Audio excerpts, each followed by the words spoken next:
Muy buenos días, mis amados hermanos en Cristo. Vamos a estudiar la palabra de Dios en un día muy importante porque hoy es domingo, es el día del Señor y estamos aquí en la casa de nuestro Dios. Quiero tomar como base para la meditación de esta mañana el pasaje de la palabra de nuestro Dios que se encuentra en el Evangelio según Mateo capítulo 12, versículos 31 y 32. Nos relata algo complejo, algo difícil, algo que incluso hasta ciertas personas se atemorizan por lo que nos dice esta parte de la palabra de Dios. Incluso es un pasaje hasta cierto punto difícil de entender, pero vamos a tomar en cuenta en este momento, vamos a estudiarlo y reflexionar en ello. De hecho, el título de este mensaje es Imperdonable.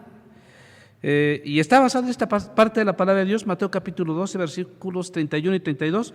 Dice, por tanto, os digo, todo pecado y blasfemia será perdonado a los hombres, mas la blasfemia contra el Espíritu no le será perdonada. A cualquiera que dijere alguna palabra contra el Hijo del Hombre, le será perdonado, pero al que hable contra el Espíritu Santo, no le será perdonado, ni en este siglo, ni en el venidero.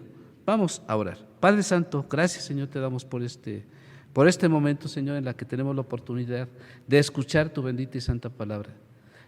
También te agradecemos la gran bendición que nos permites tener de estar, Señor, aquí en tu casa, Señor.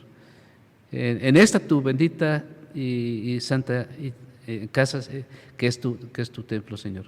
Te quiero suplicar, Señor, de alguna manera que bendigas a todos y cada uno de los que estamos aquí presentes, Señor, tanto en tu casa como los que estamos escuchando tu mensaje a través de las redes sociales, Señor.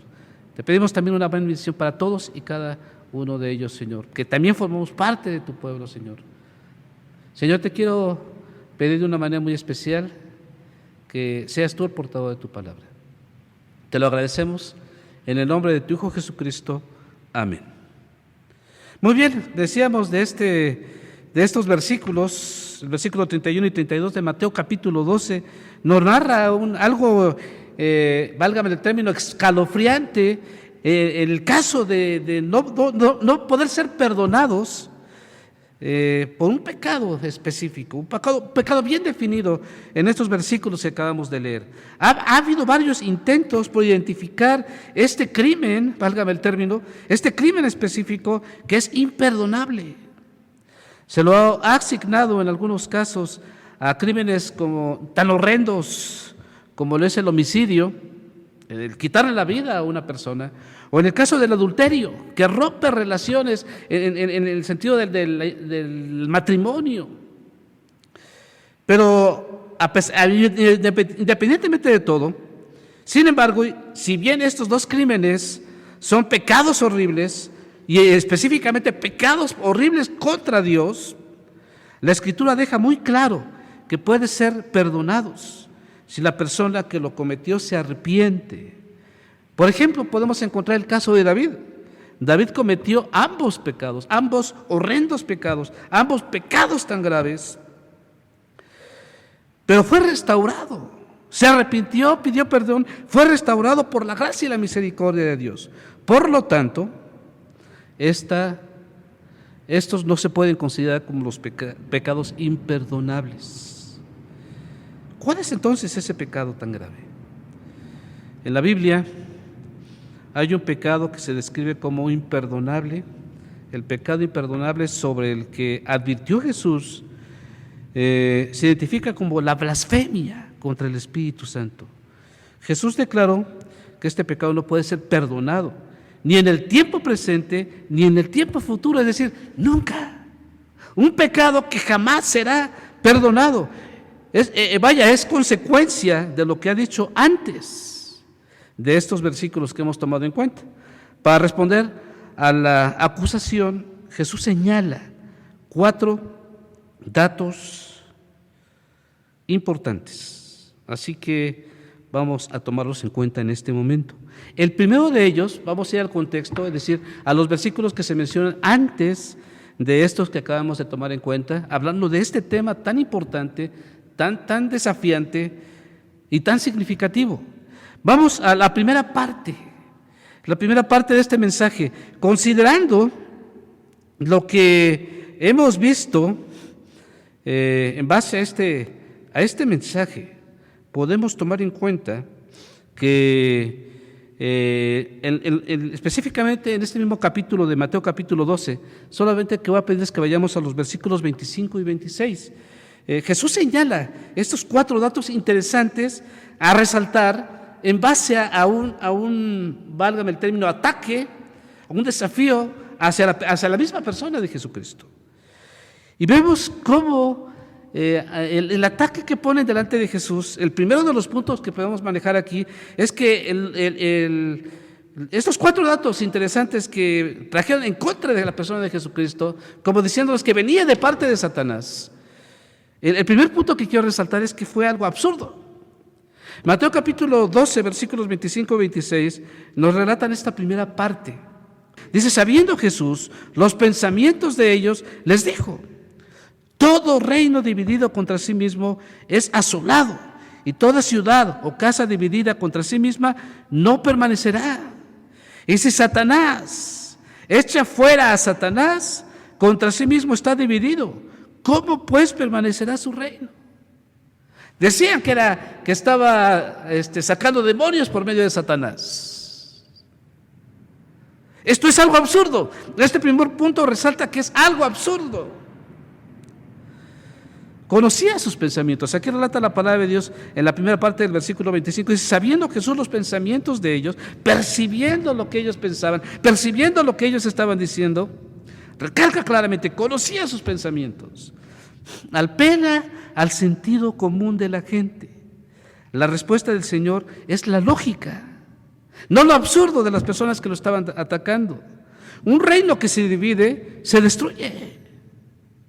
Familias, matrimonios, reinos, iglesias, etcétera, si se dividen, se debilitan. Entonces, esto es imposible. Es bien cierto la evidencia, una frase muy conocida que dice, divide y vencerás. Un dato importante que podemos encontrar en la palabra de Dios respecto a esto, lo encontramos en la primera carta de Juan, en el capítulo 3, en el versículo 8. Este versículo nos dice lo siguiente, dice, el que practica el pecado es del diablo, porque el diablo peca desde el principio. Para esto apareció el Hijo de Dios, para deshacer las obras del diablo. Aquí resalta claramente que el desafío, el ataque, ese es el diablo. Dios ataca al diablo y especifica datos importantísimos en lo que respecta a esta práctica. Dice, el que practica el pecado es del diablo. Así que este primer punto que defendían los fariseos en contra de Jesucristo era absurda. El segundo punto que podemos tomar en cuenta respecto a este ataque de los fariseos hacia la persona de Jesucristo es que es contradictoria. Mateo capítulo 12, versículo 27. Aquí nos habla precisamente de este segundo punto. Mateo 12, 27 dice, y si yo echo fuera los demonios, como le decían, por Belcebú, ¿por quién los echan vuestros hijos?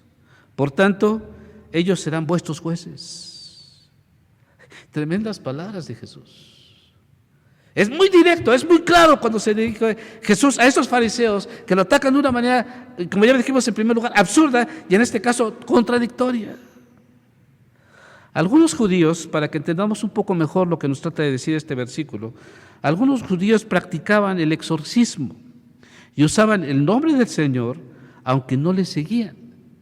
Un dato interesante y contradictorio, ¿no? En Hechos, vamos a tomar en cuenta una cita bíblica que encontramos en el libro de los Hechos, en el capítulo 19, versículo 13, nos confirma lo que estoy tratando de decirles en este momento. Hechos 19, 13 dice, pero algunos de los judíos, exorcistas ambulantes, intentaron invocar el nombre del Señor Jesús sobre los que tenían espíritus malos, diciendo, os conjuro por Jesús, el que predica Pablo. Ya hasta con antesalas, en lugar de Jesucristo, el que predica Pablo, dice aquí la palabra de Dios. Pero vamos más adelante, en el versículo 15 y el versículo 16, y veamos qué sucedió. En Hechos capítulo 19, versículo 15 dice, pero respondiendo el espíritu malo, dijo, a Jesús conozco, y sé quién es Pablo, pero vosotros quiénes sois. Y vean lo que dice el versículo 16. Dice, y el hombre en quien estaba el espíritu malo, saltando sobre ellos y dominándolos, pudo más que ellos, de tal manera que huyeron de aquella casa desnudos y heridos. Tratando de invocar el nombre de Jesús, sin tenerlo a Él, vean lo que sucede. Recalco nuevamente, esto es contradictorio. Los fariseos atribuían la práctica del exorcismo y los resultados al poder del Espíritu de Dios. Pero aquí hay un dato, como me decía, un dato contradictorio. El Señor con la pregunta de la fuente de poder con que sus hijos echaban fuera a los demonios, estaba poniéndolos en un grave aprieto. Versículo 27 nos lo dice claramente. Vean lo que dice en Mateo 12:27, dice, y si yo echo fuera a los demonios por Beelzebú, ¿por quién los echan vuestros hijos? Por tanto, ellos serán vuestros jueces. Tremendas palabras de Jesús. Vaya, porque indirectamente estaba acusando a sus propios hijos de ser seguidores y aliados de Satanás. ¿Cómo les voltea Jesús? Es decir, tratando de atacar y haciendo creer que Jesús era un hacedor de demonios, un seguidor de Satanás y que sacaba a los demonios como seguidor de Satanás. ¿Cómo se los voltea a ellos mismos? La acusación se vuelve en contra de los acusadores. Jesús es muy claro y logra invertir el proceso que sus adversarios querían poner delante de él. Una muestra de la forma tan sabia en la que Jesús actuaba. Pero llegamos a la tercera parte. Ese procedimiento de atacar a la persona de Jesucristo, haciéndole creer que es como un seguidor de Satanás, también lo encontramos como un sentido oscuro. En Mateo capítulo 12, en el versículo 28, aquí nos dice un dato interesante que no debemos perder de vista. Mateo 12:28 dice, pero si yo, por el Espíritu de Dios, echo fuera los demonios, ciertamente ha llegado a vosotros el reino de Dios. Aparte de que les voltea las cosas, aparte de que los acorrala, evidencia un evento profético en las Escrituras. La profecía declara que cuando el Mesías sería ungido por el Espíritu y con el poder de Dios, lo que evidencia que el reino de Dios estaba presente. Por eso Jesús dice estas palabras. Dice, ciertamente ha llegado a vosotros el reino de Dios. El término sí que menciona Jesús en este versículo, la primera parte del versículo 28 dice, pero si yo por el Espíritu de Dios echo fuera los demonios, ese sí que usa Jesús no es condicional, sino una afirmación absoluta. Él dice, sí, yo soy del Espíritu de Dios y echo fuera los demonios. Pone en manifiesto que Él realmente es el Hijo de David. Y damos un punto importante aquí. Destruye totalmente los argumentos blasfemos de los fariseos. Y esto nos lleva, y llegamos a la cuarta parte, que es con lo que iniciábamos este mensaje. Mateo capítulo 12, versículos 31 y 32. Es imperdonable. Por tanto os digo, todo pecado y blasfemia será perdonado a los hombres, mas la blasfemia contra el Espíritu no le será perdonado. A cualquiera que dijera alguna palabra contra el Hijo del Hombre, le será perdonado, pero al que hable contra el Espíritu Santo, no le será perdonado, ni en este siglo, ni en el venidero. Esto es consecuencia de lo que se había dicho antes. Ahí el inicio del versículo 31 dice, por tanto os digo. Esta frasecita, por tanto, resalta todo lo que se dijo antes, todo lo que ya mencionamos anteriormente en este mensaje. La afirmación es precisa. Cualquier pecado tiene perdón, pero la blasfemia contra el Espíritu no. El rechazo voluntario, y aquí llegamos a un punto muy importante y me gustaría que pusiera mucha atención en esto. El rechazo voluntario a la evidencia de la obra de Dios manifestadas en los milagros de Jesús, cerraba la puerta a toda posibilidad de perdón. Toda persona que en la actualidad se ha condenado y ya ha partido de este mundo, rechazando totalmente la evidencia del objetivo del Espíritu Santo en su vida, terminaron condenados y yéndose al infierno. Hermanos, la afirmación de que el pecado no puede ser perdonado es una advertencia. Y aquí resalto el término nuevamente, es una advertencia a los que enseñan de un lugar donde purgar los pecados no perdonados. Aquellos que enseñan esto se están llevando a cabo una tremenda advertencia delante del Señor y se condenan en el infierno. Quienes cometan dichos pecados tendrán su corazón tan endurecido y se habrán abandonado tanto a su pecado que no sentirán ningún remordimiento de sus actos. En 1 de Juan capítulo 5, versículo 16, resalta que hasta el mismo Juan hace énfasis precisamente de este pecado. 1 de Juan capítulo 5, versículo 16 dice: si alguno viere a su hermano cometer pecado que no sea de muerte, pedirá y Dios le dará vida. Esto es para los que cometen pecado que no sea de muerte. Hay pecado de muerte por el cual yo no digo que se pida. Aquí Juan está afirmando o reafirmando lo que Jesús dice en el pasaje de Mateo. Así que, en conclusión, ¿qué piensas respecto a esto? Si bien el ocultismo y el satanismo proveen un contexto de peligro inminente para cometer el pecado imperdonable, todavía podría ser perdonado porque habría sido cometido en ignorancia por aquellos que todavía no fueron iluminados por el Espíritu Santo. En Lucas capítulo 23, versículo 34, la primera parte de este versículo, Lucas 23, 34, la primera parte dice: y Jesús decía, Padre, perdónalos porque no saben lo que hacen. Quiero terminar este mensaje con lo siguiente. La advertencia original de Jesucristo era en contra de atribuirle las obras de Dios en el Espíritu Santo a Satanás.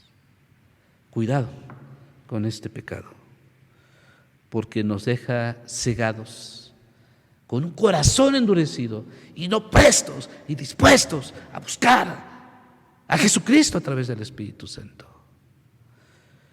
Si eres hijo de Dios, estás exento de caer en este pecado, porque el Espíritu de Dios no te permitiría llegar ahí. Pero si no eres hijo de Dios y en estos momentos te encuentras en estas circunstancias, puedes encontrarte con el pecado imperdonable y condenarte en el infierno como tal. Así que yo te invito a reflexionar y recapacitar, quitar ese corazón duro, quitar ese velo que hay en tus ojos y arrepentirte y reconocer a Jesucristo antes de que caigas en el pecado imperdonable y no puedas recibir la salvación ni en este tiempo ni en ningún otro.